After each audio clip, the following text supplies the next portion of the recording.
चित्रकूट में रम रहे, रह मन अवध नरेश। जा पर विपदा पड़त है, सो आवत यह देश। भगवान राम ने अपने 14 वर्ष के वनवास काल के 11 वर्ष चित्रकूट में बिताए थे।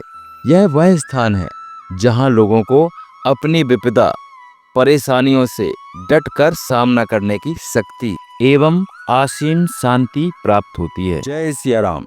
स्वागत है आपका भारत की उस पवित्र भूमि पर जिसके कण कण में बसते हैं राम। यह वह तपोभूमि है जहां प्रभु श्री राम ने अपने 14 वर्ष के वनवास का सबसे अधिक समय बिताया।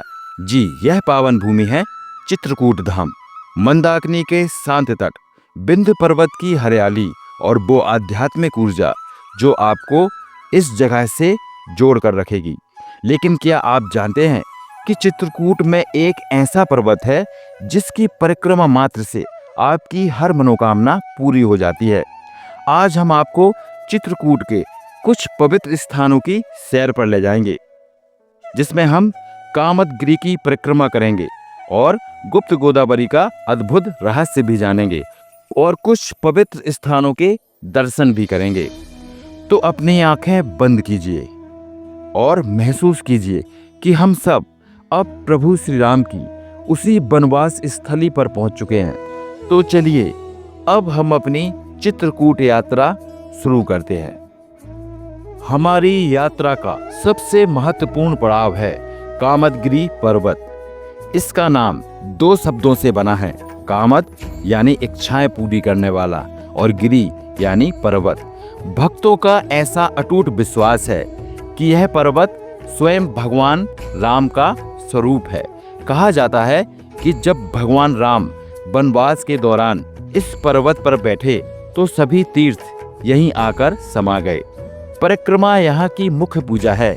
यह लगभग 5 किलोमीटर का मार्ग है और इसे पूरा करने में औसत 2 से 3 घंटे लगते हैं। ज्यादातर श्रद्धालु इसे नंगे पैर करते हैं। इस परिक्रमा मार्ग पर चलते हुए आपको दोनों ओर छोटे बड़े मंदिर दिखेंगे। आप यहाँ रुककर अपनी इच्छा के अनुसार दान पुण्य भी कर सकते हैं। परिक्रमा के दौरान आपको जय सिया राम और कामदगिरी भगवान की जय का जाप लगातार सुनाई देगा। दोस्तों, परिक्रमा केवल एक शारीरिक दूरी तय करना नहीं है, यह जीवन का चक्र है। जब आप इस मार्ग पर चलते हैं तो आपको महसूस होगा कि आप अपने सभी दुखों और परेशानियों को एक एक कदम के साथ पीछे छोड़ रहे हैं। गर्मी के मौसम में सुबह जल्दी या शाम को परिक्रमा करना सबसे अच्छा रहता है। 5 किलोमीटर की यह परिक्रमा आपकी थकान को नहीं बल्कि आपकी आत्मा को भर देगी। यह अनुभूति ऐसी है जिसे शब्दों में बयां नहीं किया जा सकता।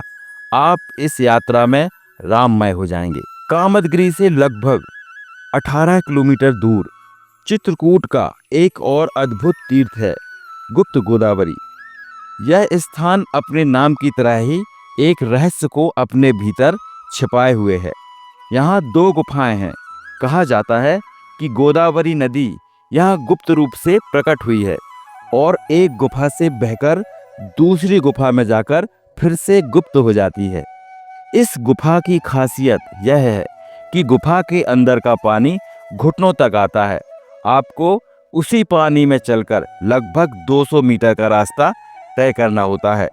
पौराणिक कथाओं के अनुसार भगवान राम और लक्ष्मण इसी गुफा में अपना दरबार लगाते थे।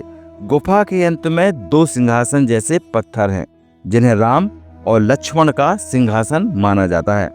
इस गुफा का माहौल बहुत ही शांत और ठंडा होता है। बाहर चाहे कितनी भी गर्मी हो, अंदर आपको एक अजीब सी शांति मिलेगी। इस गुफा में पानी कहाँ से आता है और कहाँ जाता है, यह आज भी एक रहस्य है। चित्रकूट सिर्फ 2 स्थानों तक ही सीमित नहीं है। यहाँ हर कदम पर आपको रामायण काल की कहानियां मिलेंगी। पहला है रामघाट, मंदाकिनी नदी का सबसे सुंदर किनारा।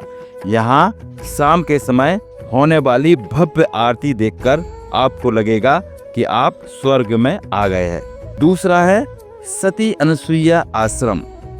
यह वह स्थान है जहां महर्षि अत्रि और उनकी पत्नी माता सती अनुसुईया निवास करते थे। कहा जाता है कि यहीं पर माता अनुसुईया ने अपनी तपस्या के बल पर मंदाकिनी नदी को धरती पर प्रकट किया था। तीसरा है हनुमान धारा। यह एक पहाड़ी की चोटी पर स्थित है। यहाँ तक पहुँचने के लिए आपको सीढ़ियाँ चढ़नी पड़ती हैं। यहाँ हनुमान जी की एक मूर्ति है जिसके ऊपर से एक प्राकृतिक जलधारा लगातार गिरती रहती है। और चौथा है भरत मिलाप मंदिर। यह वह स्थान है जहां भरत अपने बड़े भाई राम से वनवास के दौरान मिलने आए थे। तो दोस्तों, चित्रकूट की यह यात्रा हमें सिखाती है कि त्याग और भक्ति में कितनी शक्ति होती है। चाहे वह राम का वनवास हो, अनुसुईया की तपस्या या कामदगिरि की परिक्रमा, हर कहानी में एक गहरा संदेश छिपा है। अगर आप एक भक्त हैं, एक यात्री हैं या सिर्फ शांति की तलाश में हैं, तो एक बार चित्रकूट जरूर आइए। यहाँ की हवा में आपको वो सुकून मिलेगा जो शायद ही कहीं और मिल पाए। आपको यह यात्रा कैसी लगी, हमें कमेंट करके जरूर बताएं। इस वीडियो को अपने दोस्तों और परिवार के साथ शेयर करें। चैनल को सब्सक्राइब करें ताकि हम ऐसी ही दिव्य यात्राएं आपके लिए ला सकें। अगले वीडियो तक के लिए प्रेम से बोलिए जय सिया राम।